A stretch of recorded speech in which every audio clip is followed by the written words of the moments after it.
Now, one of the main objections to this language of homoousia, both then and now, is that Nicaea was relying on an overly philosophical understanding of Christ.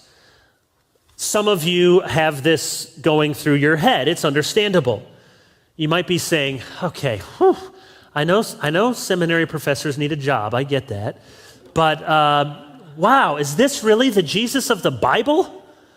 Did the church corrupt the pure and simple faith of the apostles and made it into something so complicated and esoteric?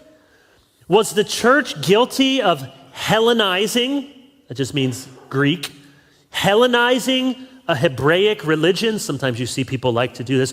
Hebrew religion, good. Hellenistic Greek religion, bad. Or you might think, why not just use the language of the Bible? If you're thinking that, good news and bad news. Good news, you're tracking with perhaps the main objection to the Nicene Creed. Bad news, it's the one the Arians liked. So, good news, bad news. But how do we respond to that? There's a few things we can say.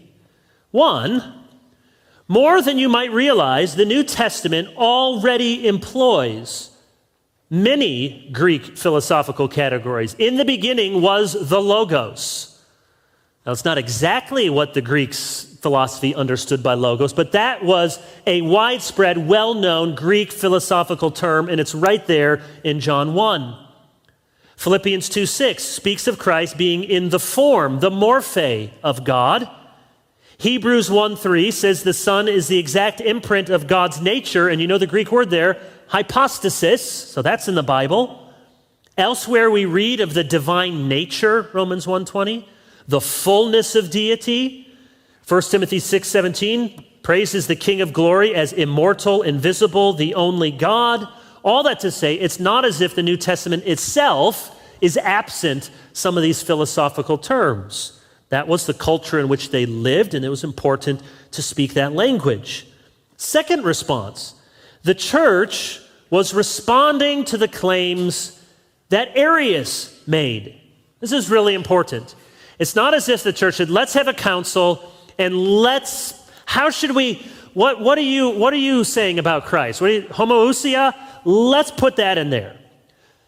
It was Arius who first started with these philosophical distinctions. Begotten, but he wasn't made. He was made. He was created. So it was in response to Arius and his philosophical theology that the church had to say, okay, we need to address this. And then a third response. We need non-biblical words to summarize and protect biblical truth.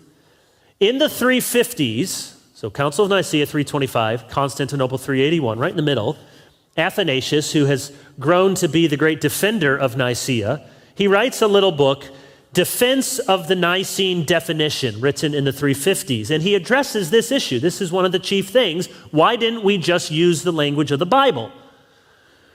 And this was the objection that ordinary, orthodox-minded, good Christians said, yeah, that's a good point. Why didn't we just use the language of the Bible? And Athanasius' argument was that we didn't mean the same things with the same words. That if at the Council of Nicaea they had just settled, let's just quote Bible verses, of course the Arians would have agreed. But they knew they did not really agree on what those scriptures meant. And so Athanasius said, look, if your argument is not about the phrases, but about what Scripture teaches, then tell me, what do you think Scripture teaches? The bishops would have preferred a statement to use only scriptural language, but they realized that that would have allowed people to give a dishonest affirmation of the creed, and so they needed to use this word, homoousia. They use it in 325, they use it again in the Nicene Creed in 381. And in the intervening time, a number of rival parties, we won't go into it, but a number of rival parties emerged trying to understand exactly, well, was that the right phrase? Was that the right term? because even some very good Christians weren't so sure that homoousia was the right term to use to describe the Son. I mentioned Athanasius. He's not one of the bishops. He's a deacon at the Council of Nicaea, but then he becomes a bishop, and he's the great champion for Nicene orthodoxy in the 4th century. After he dies, the mantle of leadership falls to 3 Cappadocians. That's where they were from. Basil of Caesarea, Gregory of Nyssa, their brothers, and their best friend, Gregory of Nazianzus. You just wonder, when the 2 brothers and their best friend are hanging out, did they just know someday we're going to be the Cappadocians? We're going to be these great Trinitarian heroes.